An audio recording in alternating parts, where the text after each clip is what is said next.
오늘의 10분 말씀. 데살로니가는 지역의 이름입니다. 역사적 배경 5가지를 다루겠습니다. 첫 번째, 데살로니가는 사도행전 17장을 배경으로 합니다. 바울은 그의 두 번째 선교 여행 때 실라와 디모데를 데리고 데살로니가 지역을 방문합니다. 두 번째는 데살로니가 도시는 로마와 동방제국을 연결하는 교통의 요충지로서 다양한 문화가 접하는 항구 도시였습니다. 그래서 마게도니아의 어머니라 불리기도 했습니다. 그곳은 다양한 문화들이 있었던 곳이었습니다. 세 번째, 바울은 그곳에서 집중적으로 약 3주 동안 회당에서 예수님을 선포하였습니다. 그때 유대교에 관심을 가졌던 많은 헬라인과 직위가 있는 귀족 부인들이 예수님을 믿기 시작했습니다. 네 번째, 그래서 유대인들은 바울이 전한 예수로 인해 불량배들을 동원해 그들을 잡으려 했습니다. 왜냐하면 바울이 전한 복음은 구약의 말씀을 예수님과 연결하여 유대인들이 죽인 예수님이 바로 구세주라는 것을 선포했기 때문입니다. 마지막 5번째, 그래서 바울과 실라 그리고 디모데는 급하게 그 도시를 빠져나와야 했습니다. 하지만 바울이 데살로니가를 떠나 베레아를 지나 아덴에 도착했을 때 불편한 마음에 디모데를 그곳에 다시 보내어 그들의 사정을 알아보도록 합니다. 그때 디모데는 데살로니가 교회에 복음의 3가지 열매의 소식을 가지고 옵니다. 첫 번째, 교회에 믿음이 있고, 두 번째, 사랑이 있고, 세 번째, 소망이 있음을 전달하게 됩니다. 그래서 바울은 감사와 기쁨의 마음으로 지금의 데살로니가 전서를 쓰게 된 것입니다. 다시 한번 5가지 역사적 배경을 요약합니다. 첫 번째, 사도행전 17장을 배경으로 바울과 실라, 디모데가 데살로니가 도시를 방문합니다. 두 번째, 데살로니가는 교통의 요충지로서 다양한 문화가 있었던 항구 도시였습니다. 세 번째, 바울은 그곳에서 약 3주 동안 집중적으로 예수님을 회당에서 선포하였습니다.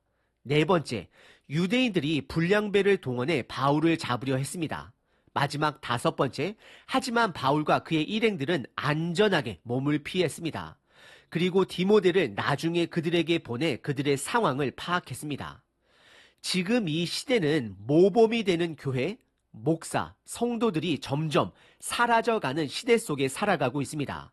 바울은 데살로니가 교회들이 본이 됨으로 기뻐합니다. 오히려 사도 바울은 데살로니가 교회를 통해 힘을 얻고 있습니다. 왜냐하면 그 교회에는 살아있는 복음의 3가지 열매가 있었기 때문입니다. 첫 번째, 믿음으로 인한 결단이 있었습니다. 즉, 행동이 있었습니다. 두 번째, 사랑으로 인한 성도 간의 섬김과 헌신이 있었습니다. 세 번째, 예수님의 두 번째 오심에 대한 소망으로 인해 인내했던 교회였습니다. 오늘 본문을 통해 저와 여러분들의 교회가 이 시대에 본이 되는 교회로 몸부림치시는 교회가 되기를 도전드립니다. 오늘 본문은 크게 두 부분으로 나눌 수 있습니다. 첫 번째는 사도 바울의 감사입니다. 두 번째, 데살로니가 교회가 살아있는 복음의 증거를 보여줍니다. 첫 번째는 1절서부터 5절까지 사도 바울의 감사 기도입니다. 1절에 사도 바울은 로마 편지의 형식에 맞추어 발신자를 밝힙니다. 사도 바울, 실루아노, 디모데가 발신자입니다. 그리고 수신자는 데살로니가 교회가 됨을 말씀하고 있습니다. 그리고 가장 핵심은 그리스도 안에 있는 공동체라는 것입니다. 그리고 그들에게 은혜와 평강이 있을 것으로 인사를 시작합니다. 바울은 이미 디모데를 통해 데살로니가 교회가 비록 바울의 짧은 방문이었음에도 불구하고 그들의 성장으로 인해 감사가 충만합니다. 복음은 정보가 아니라 살아있는 것입니다. 그래서 2절에 바울은 우리라는 표현을 사용하며 데살로니가 교회의 복음의 역동성으로 인하여 듣는 우리들이 감사하다라고 표현합니다. 그리고 기도할 때마다 데살로니가 교회의 살아있는 복음으로 인하여 그것을 계속해서 기억하게 됨을 고백합니다. 그리고 이어지는 3절에 그 복음의 역동성을 3가지로 표현합니다. 첫 번째는 믿음의 역사입니다. 역사는 행동하는 것을 말하고 있습니다.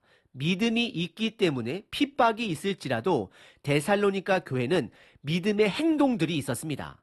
두 번째, 사랑의 수고입니다. 그 교회에는 복음이 살아있기 때문에 섬기고 희생합니다. 세 번째, 그들은 다시 오실 예수님을 믿기 때문에 고난의 삶 속에서도 소망을 통해 인내하는 삶을 살아내었습니다. 다시 한번 세 가지 복음의 역동성을 나눕니다. 첫 번째, 믿음의 역사입니다. 즉, 하나님과의 관계입니다. 두 번째, 사랑의 수고입니다. 즉, 성도들과의 관계입니다. 마지막 세 번째, 소망의 인내입니다. 즉, 미래에 대한 확실한 소망을 가지고 있습니다. 그래서 인내합니다. 4절에 바울은 그들 속에 있는 복음의 역동성으로 인해 그들이 하나님의 택하심을 받았음을 확신하며 선언합니다. 그래서 이어지는 5절에서는 다시 한번 바울은 그들 속에 있는 복음이 살아있는 복음임을 드러냅니다. 그것은 복음이 말로만 있는 것이 아니라 지식으로만 있는 것이 아니라 성령님의 도우심과 그들의 확신의 순종으로 복음의 능력이 드러나고 있음을 말하고 있습니다. 그리고 5절 끝부분에 바울이 우리라는 표현을 사용하며 데살로니가 교회를 위해 어떤 사람이 된 것은 그들이 아는 것이다 라고 말씀합니다. 즉 사도 바울이 경험한 복음 그리고 그가 전한 복음 또한 그들이 맛보아 알았음을 강조하는 것입니다.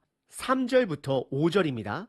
너희의 믿음의 역사와 사랑의 수고와 우리 주 예수 그리스도에 대한 소망의 인내를 우리 하나님 아버지 앞에서 끊임없이 기억함이니 하나님의 사랑하심을 받은 형제들아 너희를 택하심을 아노라. 이는 우리 복음이 너희에게 말로만 이른 것이 아니라 또한 능력과 성령과 큰 확신으로 된 것임이라. 우리가 너희 가운데서 너희를 위하여 어떤 사람이 된 것은 너희가 아는 바와 같으니라 라고 말씀하고 있습니다. 오늘 본문의 첫 번째 부분은 사도 바울의 감사였습니다. 그것은 데살로니가 교회에 복음이 살아있기 때문입니다. 복음은 지식에서 머물지 않습니다. 살아 역동성 있게 저와 여러분들의 믿음, 사랑, 소망을 성장시킵니다. 두 번째 본문은 6절서부터 10절까지 보다 자세하게 데살로니가 교회에 살아있는 복음의 증거를 보여줍니다. 우선 6절에 데살로니가 교회의 상황을 알려줍니다. 그것은 그들이 예수님을 믿기 때문에 받는 핍박입니다. 그 당시 그들의 핍박은 로마와 유대교들로부터 받았습니다. 로마 정부로부터는 예수님을 온전한 왕으로 여겼기 때문에 그들의 왕과 마찰이 되었습니다. 그리고 유대교로부터는 그들이 죽인 예수님을 구세주로 믿었기 때문입니다. 하지만 이런 핍박 속에서도 이들은 예수님의 복음을 믿었습니다. 그래서 7절에 그러므로라고 시작을 하며 그들의 증거를 말합니다. 그것은 바로 복음의 본이 되었다라는 것입니다. 복음의 본이 되었다라는 것은 그들 속에 복음이 살아있다라는 것을 보였다라는 것입니다. 그 살아있는 복음의 능력이 전파되었다라는 것입니다. 그래서 7절과 8절에 데살로니가 주변 지역인 마게도냐 지역에 그리고 마게도냐 지역을 포함한 보다 넓은 지역인 아가 지역까지 그리고 더 많은 지역들에 이르기까지 그들의 살아있는 복음의 이야기가 전달되어 복음의 능력을 전파하고 있음을 말씀합니다. 그래서 8절에 사도 바울은 우리는 아무 말 할 것이 없다라고 말하며 그들의 복음의 역동성을 더 강조하고 있습니다. 복음은 지식이 아니라 살아있는 것입니다. 그래서 경험되어지는 것입니다. 능력입니다. 그리고 9절은 보다 자세하게 데살로니가 교회의 복음의 두 가지 이야기를 설명합니다. 첫 번째는 우상을 섬겼던 데살로니가 사람들이 어떻게 사도 바울의 짧은 방문을 통해 복음을 듣고 우상을 버리고 하나님께 돌아와 하나님을 예배하는 자가 된 이야기입니다. 그리고 두 번째 이야기는 10절에 예수님의 죽음과 부활을 믿고 또다시 오실 예수님 안에 소망을 갖고 인내하는 자가 되었는지입니다. 그리고 이 모든 것은 우리를 건지신 예수님의 복음으로 인해 가능했음을 선언합니다. 오늘 본문의 두 번째 부분은 데살로니가 교회의 살아있는 복음의 증거들을 보여주고 있습니다.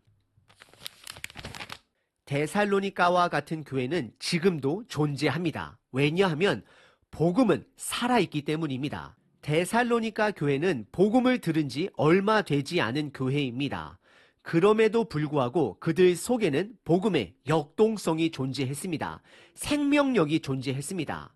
하지만 왜 저와 여러분들의 교회에는 이런 역동성이 없을까요? 그것은 복음에 익숙해졌기 때문입니다. 복음에 익숙해지고 교회 생활에 익숙해졌기 때문입니다. 여러분들, 운동에 익숙해지면 더 이상 운동이 되질 않습니다. 성장하기 위해서는 불편함을 감수해야 합니다. 하지만 지금 이 시대에는 어느 누구도 불편함을 감수하기 싫어합니다. 그래서 복음의 역동성은 점점 사라져가는 시대 속에 살아가고 있습니다. 부부 사이도 익숙해지면 서로 멀어질 수 있습니다. 복음은 내가 아는 지식이 아니라 경험하는 것입니다. 복음은 내가 기억하는 나의 과거의 한순간의 경험이 아니라 나의 삶 전체가 되어야 합니다. 복음은 살아 있습니다. 데살로니가 전서는 그 살아있는 복음의 역동성을 3가지로 말씀합니다. 첫 번째, 믿음의 행동입니다. 두 번째, 사랑의 섬김입니다. 마지막 3번째, 완성될 하나님 나라의 소망을 품고 인내하는 것입니다. 이 3가지는 억지로 되는 것이 아닙니다. 내가 복음을 회복하면 나의 믿음과 사랑과 소망이 성장하게 될 것입니다. 오늘 하루 내가 믿는 복음은 죽은 지식적인 복음인지 아니면 살아 역동성 있게 움직이며 전파되는 복음인지를 진지하게 점검해 보시길 바랍니다.